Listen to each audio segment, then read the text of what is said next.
Time क्या करा करो, आप लोग पैसेज पे देखा करो, पैसेज में जो ऑप्शंस आए हैं या फिर पैसेज पे जिस स्टूडेंट को इस चीज में डाउट आ जाता है कि रीडिंग हमारी अच्छे से नहीं, प्रीवियस मॉक दिए हैं, जैसे मान लो प्रीवियस मैंने 15 मॉक्स दिए हैं, 15 या 20 मॉक्स दिए, जो को सेम ऑप्शन में कंफ्यूज हो जाते हैं। ये ज्यादातर लीगल और लॉजिकल में होता है।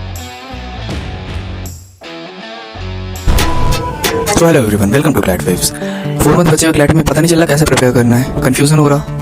आज की वीडियो जो है ना, आप लोग कंफ्यूजन को अच्छे से दूर कर देगी। ठीक है, आज की वीडियो फुल बेसिक, जिन्होंने अभी स्टार्ट करी है पढ़ाई और जो एडवांस लेवल पे चल रहा है क्लैट में, जो बहुत टाइम से प्रिपरेशन कर रहे हैं, ठीक है, दोनों के लिए है बहुत ज़्यादा यूजफुल। ठीक है, अगर आप लोग इस स्ट्रेटेजी को फॉलो करोगे तो 101% है, आप एनालिसिस एंड आंसर पहुंच ही जाओगे। तो आज की वीडियो इस चीज़ पे ही है। आज की वीडियो के थ्रू हम एक चैलेंज लाने वाले हैं, 30 डेज चैलेंज होगा, जिसमें कुछ स्पेसिफिक टॉपिक्स मैं आप लोगों को बताऊंगा और ये स्पेसिफिक टॉपिक्स अगर आप लोग कवर अप करोगे तो you will score a very good marks in CLAT, like 90 तो प्लस आ ही जाएंगे।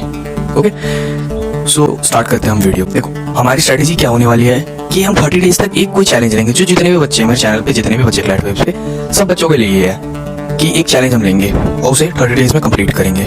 ओके, तो देखो सबसे फर्स्ट चैलेंज हमारा है, जो बच्चे जो है ना 1 मंथ से प्रिपेयर कर रहे हैं, ओनली 1 मंथ, या जो भी स्टार्ट करने का सोच रहे हैं या स्टार्ट करेंगे ये वीडियो के बाद, तो उनके लिए ये वाली स्ट्रेटेजी है। ओके, तो देखो आप लोगों को क्या करना है, तो डेली आप लोगों को न्यूज़पेपर से 4 एडिटोरियल्स को रीड करना है और किसी 2 की समरी बनानी है आप लोगों ने।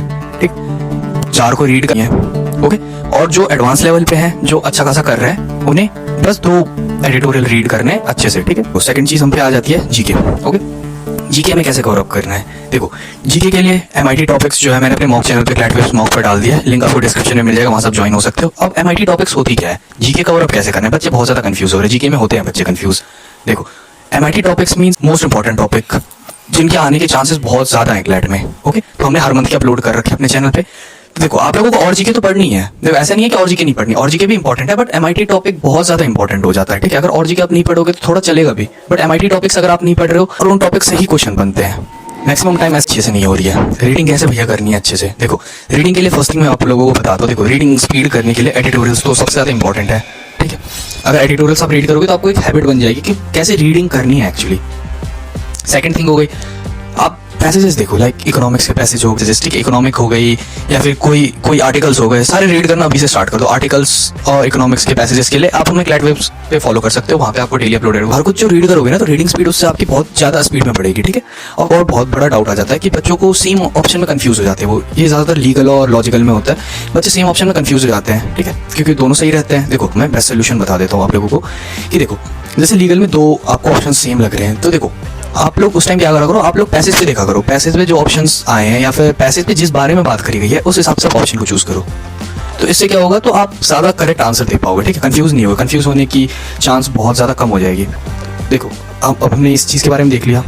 बहुत का होता है कि रीडिंग स्पीड के साथ सॉल्व हम बहुत धीरे से कर पा रहे हैं, इस चीज़ की आता हूँ। देखो इसके लिए सबसे बेस्ट थिंग है कि आप सेक्शनल टेस्ट पे एक टाइमर बना दो। जैसे मान लो अभी मैंने एक इंग्लिश का सेक्शनल दिया, अब मैंने सेक्शनल दिया, उसके बाद मैंने देखा इसका टाइम नोट करा कि मैंने इंग्लिश का एक पैसेज जो है मैंने वो 10 मिनट्स में करा था या फिर मान लो 8 मिनट्स में करा था। तो कल मैं अप्रोच ये रखूंगा कि वही सेम को जो है ना मैं 30 सेकंड्स कम कर सकूँ, मैं स्टॉप वॉच लगा कर रखूँगा, 30 सेकंड्स कम कर सकूँ। ठीक है, ऐसे करके फिर 30 सेकंड, ऐसे करके हमें एक पैसेज को 4 मिनट्स पे पहुंचा देना है। ठीक है, अगर इतने टाइम पे आप सॉल्व कर पा रहे हो तो वेल एंड गुड है, बहुत सही सी चीज़ है। ठीक है, तो एक चीज़ तो ये हो गई, अब हम पे टास्क मिल गया, एक तो हमें जीके के टॉपिक्स एमआईटी से कवर करने जो क्लैट वेव्स पे अपलोडेड है।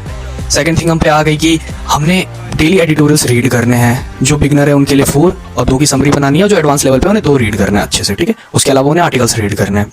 हमें पता चल गया कैसे हमने एडिटोरियल्स का करना है, कैसे आर्टिकल्स से रीडिंग स्पीड बढ़ानी है, कैसे जीके कवर अप करना है, और फिर कैसे सेम ऑप्शन पर स्टक जो हो रहे हो वो हमें करना है। ओके, अब देखो हमें इतनी चीज़ तो करनी है, उसके अलावा देखो उसके अलावा एक और अप्रोच बनाना है हमने कि देखो अब क्लैट में ओनली 4 मंथ्स बचे हुए हैं, तो अभी हमें जो है ना 1 मॉक छोड़ के 2 मॉक देना स्टार्ट कर देना है। जैसे एक वेंसडे को हम दे रहे हैं और उसी दिन देखो बच्चे क्या करते हैं ना, बच्चे मॉक आज दे देते हैं, उसके बाद बच्चे छोड़ देते हैं।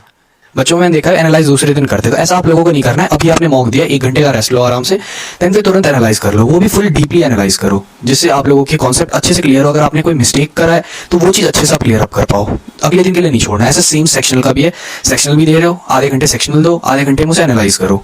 इससे क्या होगा, बेटरली समझ पाओगे, क्योंकि अभी आपने जो पैसेज पढ़ा है आपको पता होगा कि ये पैसेज अभी कैसे है, तो बेटर तरीके से आप उसे कर पाओगे। उसके अलावा देखो, उसके अलावा आप एक और स्ट्रेटेजी डाल सकते हो कि जैसे आपने प्रीवियस मॉक दिए हैं, जैसे मान लो प्रीवियस मैंने 15 मॉक्स दिए हैं, 15 या 20 मॉक्स दिए हैं, तो सबको एक बंच ऑफ मैं लेके बैठूं और देन मैं उसे सबको एक साथ देखूं। लाइक मैंने मान लो कोई बहुत पहले, अभी से मैंने 2 महीने पहले एक मॉक दिया है, तो मैं उन्हें लेकर बैठूं और मैं फिर से उन्हें एनालाइज करूं। मॉक देना नहीं है वो वाले मॉक जो आपने दे रखे हैं, आपको तो पता होगा, बट हमें जो उसमें मिस्टेक्स हुई उसे हमें लेके फिर से देखना है कि हमने कौन सी मिस्टेक करी थी और उसे इंप्रूव कैसे करना है। इससे क्या होगा कि जो चीज़ आप थोड़ा भूल भी गए होगे वो चीज़ आप रिवाइज हो जाएगी आपकी, और उससे आपके मार्क्स अच्छे आने के और ज़्यादा चांसेस हो जाएंगे। ठीक है गाइस, तो आप लोगों को ये करना है। उसके अलावा देखो, डेली अब आप लोगों को एक अप्रोच तो बना देना कि डेली मैंने 2 सेक्शनल टेस्ट देनी है, 2 से 3 दे रहे हो तो बहुत बढ़िया बात है, 2 भी दे रहे हो तो बहुत सही है। बाकी वीक में 2 मॉक तो देनी है हमने, एक वेंसडे को, एक संडे को। ठीक है, और मॉक की टाइमिंग भी आपको 2 to 4 रखनी है। ऐसे नहीं आप सुबह मॉक दे रहे हो शाम मॉक दे रहे हो, 2 to 4 अगर टाइम आप रखोगे जो एक्चुअली क्लैट का टाइम होता है, तो उस टाइम पे आपको हैबिट बन जाएगी, तो उस टाइम इजीली आप सॉल्व कर पाओगे। उसके अलावा ऑनलाइन मॉक से ज़्यादा ऑफलाइन मॉक को प्रेफर करना। ओके, उससे आपको एक इन्वायरमेंट मिलेगा कि कैसे मॉक हो रहे हैं बहुत सारे। सो गाइस, होप आप लोग समझिए हो क्या हमारा एम होने वाला है। ठीक है, तो इसको हमें नेक्स्ट 30 डेज तक करना है। एक बार शॉर्ट लिस्ट करके मैं फिर बता देता हूँ।